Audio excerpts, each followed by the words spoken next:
Stare directly at the sun without sunglasses on, and make sure that you only drink the work coffee. Seriously though, we're going to give you 5 simple tips that will help you improve your life every day.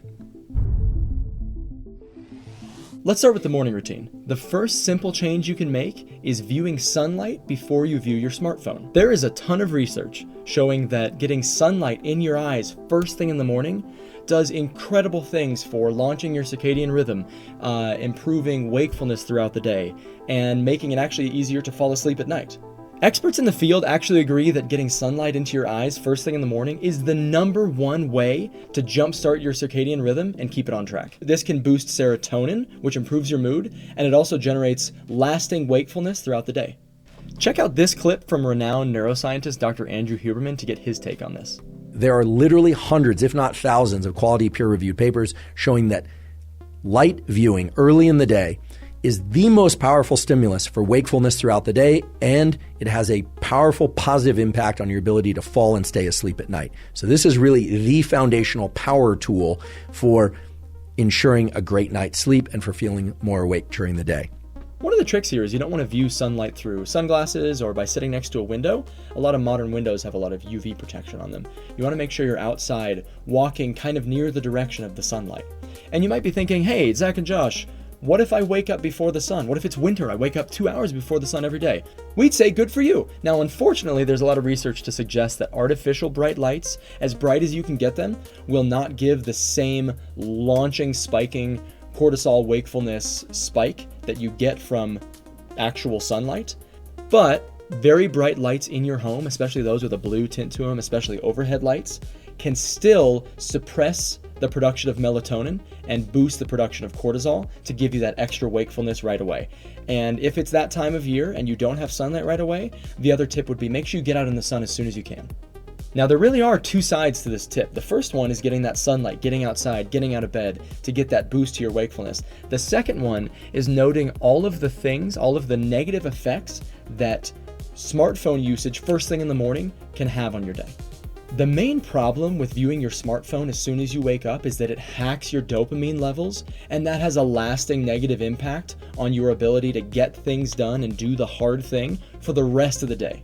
Most of my information relating to delaying smartphone usage first thing in the morning comes from modern, accomplished neuroscientist TJ Power. Let's take a look at what he has to say.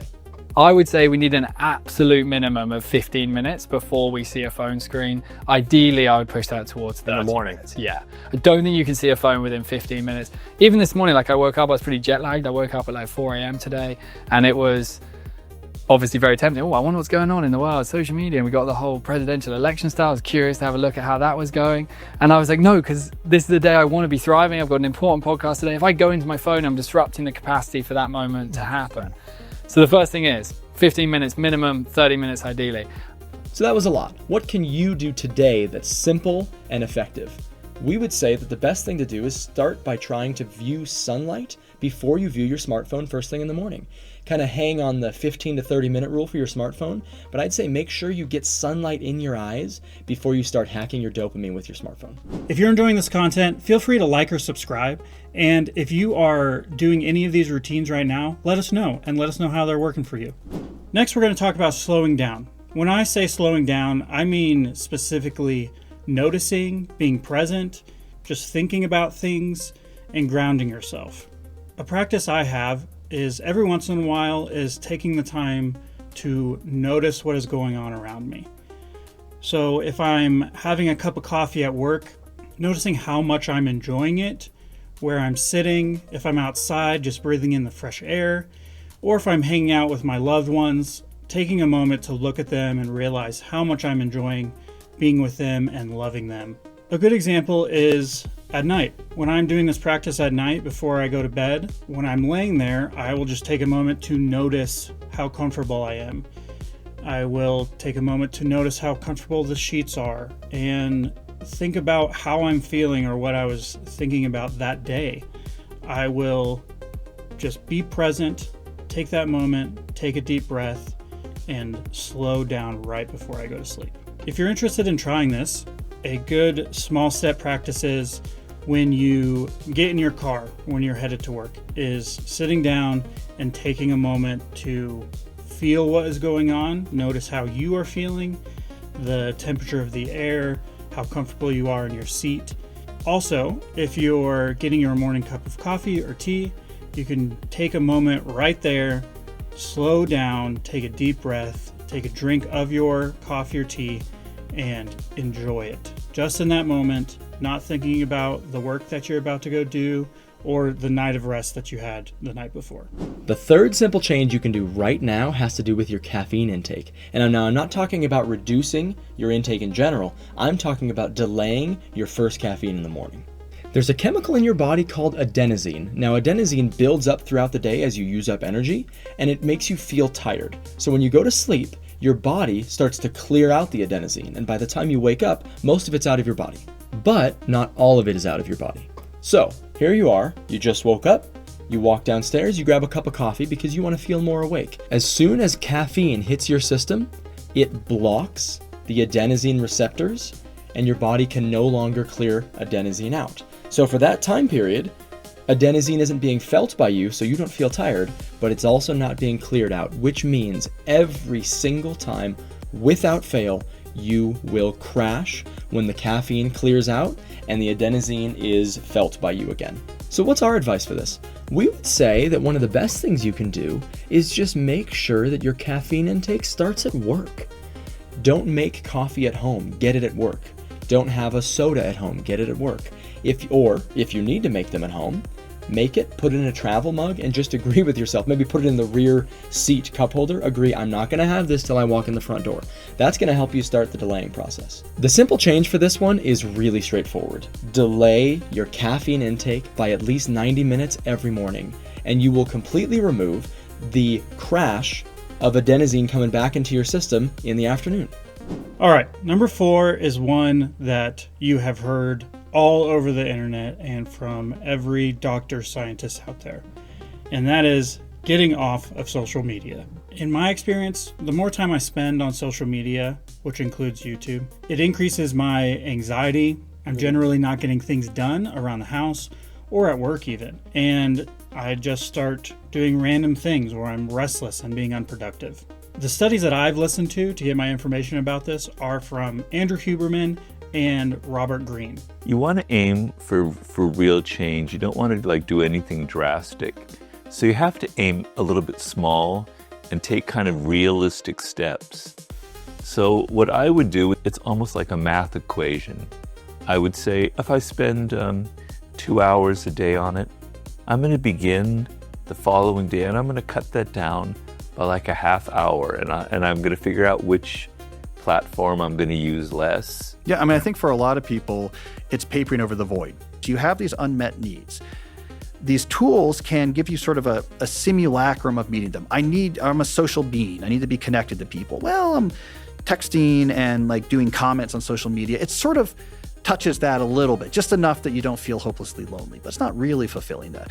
And so what happens is if you remove that, you have to actually fill those things the right way. So now I'm not socializing on social media, but I'm going out of my way to sacrifice time and attention on behalf of other people. I'm feeling the social void in the right way.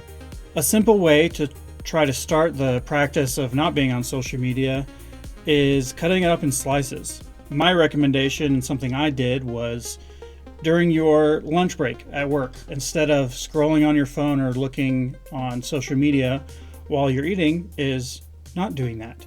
And if you want to go a little bit farther, you try a whole day or even 30 days to see the real effects of what this could have on your mental health and your productivity and just your outlook on life in general. Here's a little tip. Me and my wife use the parental controls on our phones to restrict the amount of time we can spend on social media. So I only have an hour between all of my social media accounts to use every day. And that's YouTube, Facebook, Instagram, Snapchat, things like that will accumulatively add up, and then once it hits an hour, it locks us out. For our fifth and final simple change that you can make to drastically improve your life, we're going to take a look at your evening routine, your nighttime routine, your bedtime routine. Just like our first tip here, it's all about the signals you send your body. Now, we already talked about how bright light can jumpstart your circadian rhythm in the morning. Now, it may not be surprising for you to hear that the same exact thing works against you before bed. Bright lights, especially those with a blue hue or any really intense overhead lights, actually suppress the production of melatonin. Now, a lot of people will take melatonin supplements to help themselves sleep. This is the natural occurrence of that. Your body is making melatonin before bed to help you sleep. And lots of bright light or blue light or artificial light will suppress that production. We here at Zach and Josh are big supporters of lamp lighting in general, but something that you can do to make this process more automatic is get smart bulbs like those from Philips Hue or Govee, which is what we use. You can find links to those in the description below, and set timers on them to automatically dim or turn off specific lights before you go to bed. The main things you're trying to limit here are really, really bright lights in general, overhead lights, because that light is actually hitting your eye at a similar angle to what the sun is doing in the morning, so it's a very similar effect. And also a lot of screen time, and you've heard that before.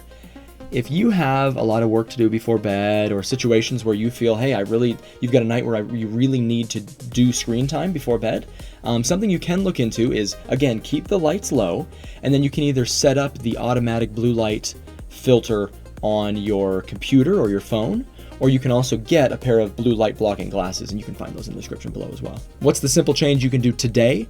I would start with trying to be intentional about bringing your lights down before bed. So you could start with an hour before you fall asleep, but I'd go as far as 2 to 3. Especially at certain times of the year, as soon as you see that sun go down, that's a great time to bring your lights down, because those are sending natural signals to your body that we need to start the process of getting all chemically ready to go to bed and fall asleep quickly.